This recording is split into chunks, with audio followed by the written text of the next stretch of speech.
اور ماں عائشہ صدیقہ رضی اللہ تعالیٰ عنہ نے اب قدمہائے ناز کو بھی بتایا ہے۔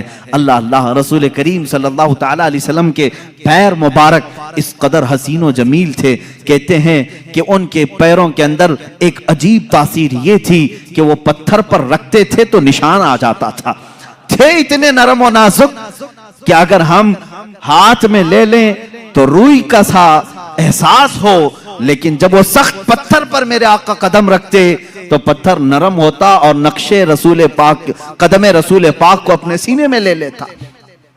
رسول کریم صلی اللہ تعالیٰ علیہ وسلم کے کف پا، حضور پاک کے قدم پاک کے نقش کو بہت ساری جگہوں پر محفوظ کیا گیا، آج بھی پتھروں پر حضور کا نقش پا ملتا ہے۔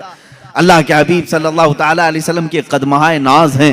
رسول کریم صلی اللہ تعالیٰ علیہ وسلم کے دندان مبارک، دانت مبارک، حضرت عائشہ فرماتی ہے ہر دانت سے الگ نور نکلتا تھا، ہر دانت سے الگ نور نکلتا تھا۔ ایک مرتبہ عائشہ صدیقہ رضی اللہ تعالیٰ عنہ فرماتی ہیں میں گھر میں بیٹھی اپنے کپڑا سی رہی تھی اور اندھیرا تھا، میں اندھیرے میں ہی کپڑا سل رہی تھی، اسی اسنا میں رسول کریم صلی اللہ تعالیٰ علیہ وسلم میرے حجرے کے قریب آئے، میں نے کپڑا سمیٹنا چاہا، سوئی میرے ہاتھ سے گر گئی۔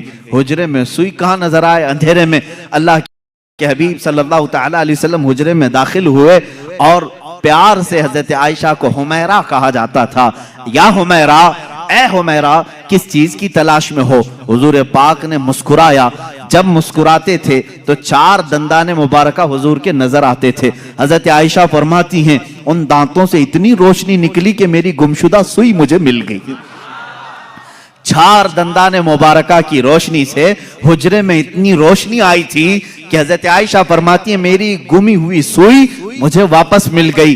رسول کریم صلی اللہ تعالیٰ علیہ وسلم کی زبان مبارکہ، دندان مبارکہ، گردن مبارک، رخسار مبارک، لبہائے ناز، آنکھیں حضور اکرم صلی اللہ تعالیٰ علیہ وسلم کی کیسی تھی؟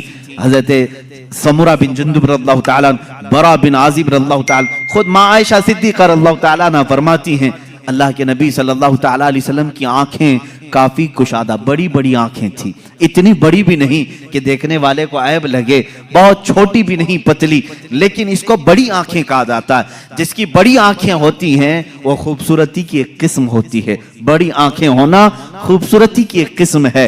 اللہ کے نبی صلی اللہ تعالیٰ علیہ وسلم کی آنکھوں کے اندر کی بھی بات صحابہ فرماتے ہیں یہ جو پتلی تھی نہایت کالی تھی، اور جو باہر کی سفیدی تھی وہ بہت سفید، لیکن اس میں خون کے جو ڈورے تھے وہ صاف نظر آیا کرتے تھے، باریک باریک نسیں صاف نظر آتی تھی۔ صحابہ نے کیا کیا دیکھا ہے اور کیا کیا نقش کر کے رکھا ہے، میرے عزیزو غالباً بعد میں آنے والے ہم غلاموں کے لیے ہی انہوں نے لکھا ہوگا، اسی لیے انہوں نے بتایا ہوگا اے نادان جب کبھی تیرا دل پریشان ہو جائے، گھبرا جائے، اس حلیے پاک کو ایک بار پڑھ لینا، پھر آنکھیں بند کر لینا، ساری تھکان دور ہو جائے گی، ساری تھکان دور ہو جائے۔